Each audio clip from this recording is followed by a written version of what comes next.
చేయకుంటే అన్ని సక్రమంగా మీరు చేసి ఉంటే బహుశా మీకు 100 కోట్లు 1000 కోట్లు 1,00,000 కోట్లు మీరు సంపాదించుకునే దాంట్లో మీకు 55 కోట్లు పెద్దగా కనిపించట్లేదేమో మీకు మీ బీఆర్ఎస్ పార్టీ నాయకులకి. కానీ ఆ 55 కోట్లు తెలంగాణ ప్రజల సొమ్ము.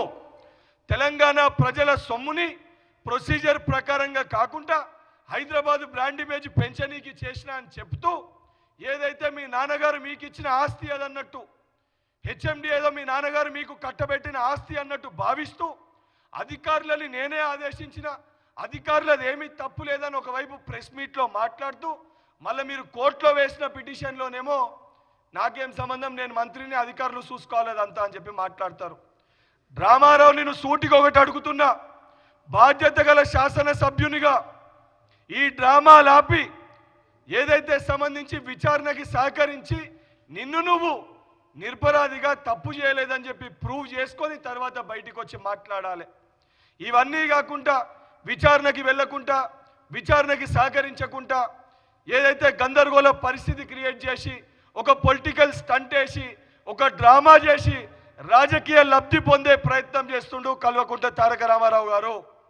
నిజంగా మీకు చిత్తశుద్ధి ఉంటే మీరు తప్పు చేయకపోతే విచారణకి మీరు హాజరై విచారణకి సహకరించాలని చెప్పి డిమాండ్ చేస్తున్నాను.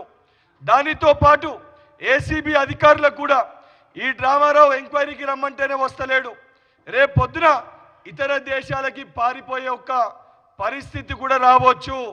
అందుకే ఈ డ్రామారావు పాస్పోర్ట్ని కూడా సీజ్ చేయాలని చెప్పి ఏసీబీ అధికారులకి నేను కోరుతున్నాను. ఈ డ్రామారావు ఇప్పటికే ఏదైతే సంబంధించి వచ్చి దాంట్లో ఎంక్వైరీకి రమ్మంటే వచ్చకుండా అనేకమైన నాటకాలు ఆడుతుంటూ, అందుకే ఈ డ్రామారావు పాస్పోర్ట్ని కూడా సీజ్ చేయాలని చెప్పి ఏసీబీ అధికారులని కోరుతున్నాను. బీఆర్ఎస్ పార్టీ నాయకులకు కూడా ఏదైతే సంబంధించి ప్రజలు మిమ్మల్ని వారి సమస్యలపైన కొట్లాడనీకి బీఆర్ఎస్ పార్టీలో కూడా ఎమ్మెల్యేని ఎన్నుకోవడం జరిగింది. అవన్నీ పక్కన పెట్టి కేసీఆర్ గారికో, కేటీఆర్ గారికో, కల్వకుంట్ల కవితకో, హరీష్ రావు గారికో కేవలం ఆ కుటుంబం కోసం, ఆ కుటుంబ సమస్యల కోసం, ఆ కుటుంబం తెలంగాణ ప్రజల సొమ్ముని దోచుకుంటే ఆ కుటుంబానికి అండగా నిలబడతారా, లేకపోతే ఇది దొంగలని కటకటాల్లో నెట్టాల్సిన అవసరం ఉందా లేదా?